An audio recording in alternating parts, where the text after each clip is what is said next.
我们遇到一个典型的这个电动车碟刹呢，刹车刹不住的，然后呢压力非常大，也就是说捏住刹车的时候呢，感觉非常有力，但是呢就是刹不住车子。对于这样的问题，我们来看具体如何维修。好，现在我们来看怎么搞啊。首先呢，我们需要把这个螺丝拆掉。我们看到呢，这个刹车啊捏着非常有力，非常重，但是就是刹不住车。我们需要把这个拆掉啊，好，敲两下，敲两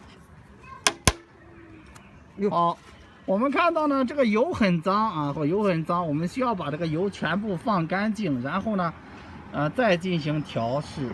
好的，客户说呢已经调试过了啊，我们现在呢来给它重新调试啊。首先需要把这个放油孔，然后呢给它放开，螺丝拧松，好，插进去拧松。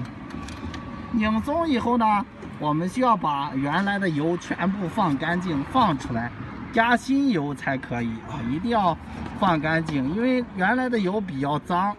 下面螺丝呢松掉，我们上面一边捏，直到把油放干净啊。现在我们可以看到这边油呢，脏油已经干净了。如果说放不净了，我们拿一个风枪把它吹干净就可以了。这个油太脏了，然后呢，我们就可以加新油了。我们用风枪呢把这里面吹干净。好，吹干净以后呢，我们看下一步如何操作。我们可以看到这里面的脏油呢全部排出来了，排干净我们就可以换新油了。现在呢我们就可以往里面加油了，里面先给它倒满。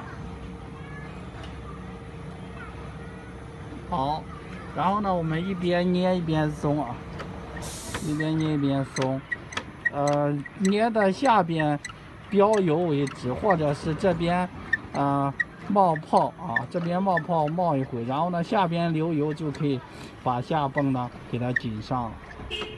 好，我们看到呢现在呢已经开始冒油了，我们看到这里面开始标油了啊，标油以后呢我们就可以直接紧了，直接拧紧。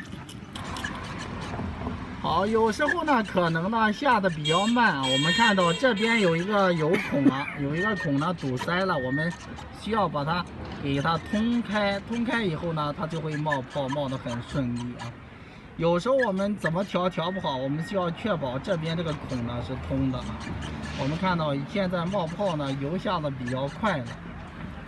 好，现在呢我们已经调到不冒泡啊，开始标油了。我们看到，好，现在我们来看怎么操作啊。首先上泵捏住不要丢啊。好，我们看下泵如何操作。上泵不要丢以后呢，我们准备一个8至10的开口，用8个的套筒啊或者开口呢直接套上，快速松一下再拧紧，这样呢就可以再加油继续排气了，这样就可以正常的调好。好，现在我们来试一下刹车。好，加油门，加油门，捏刹车。好，现在一下就刹住了。我们现在呢就算完成了。刚刚呢是空载试，现在我们用手试啊，我们看搬不动了，特别紧，让客户试一下。现在呢我们让客户呢骑上试一下啊。好，你骑上试一下，骑上试一下。好，现在呢客户骑到路上试一下，看到了，很灵了啊，一刹就刹住了。